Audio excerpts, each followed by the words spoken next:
सतवलास का फायदा, दिल पे पत्थर चलवलास का फायदा। निहंगना गेड़ाई बटाए तो सौसे भीत चलवलास का फायदा। खेत बारी बट जाई, खेत बारी बट जाई बटी, आंगना दुअरवा पाई पाई बीरना। हो कैसे भाई के सनहिया बाटल जाई बीरना। हो कैसे भाई के सनहिया बाटल जाई बीरना। एक रहल बाप एक रहल महतारी, एक रहल बाप एक रहल महतारी। तीन गो फूलैले फूल एक फूलवा रे।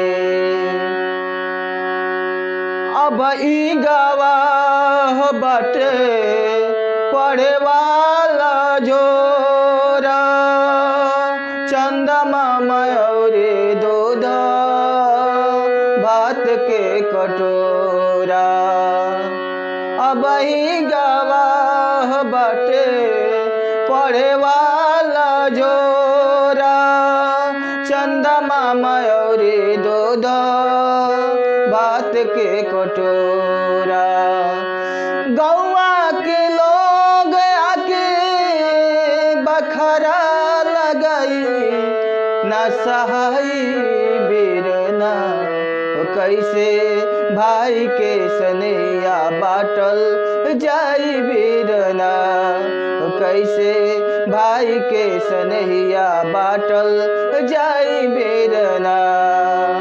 तोहरा घर पूरी पकावन जहिया पाकी, तोहरा घर पूरी पकावन जहिया पाकी।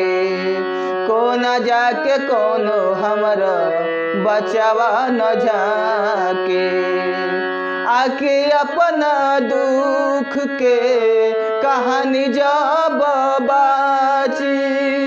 हमरा के कुछो नहीं दिहले ह चाची। ओने पकवान रे लइकन के रोवाई ना सहाई बेरना। कैसे भाई के सनहिया बाटल जाई बेरना। कैसे भाई के सनहिया बाटल जाई बेरना। तोहरा हमारा बेटी के बारात जहिया आई, तू दबस कूटर हमरा कुछ ना दे आए।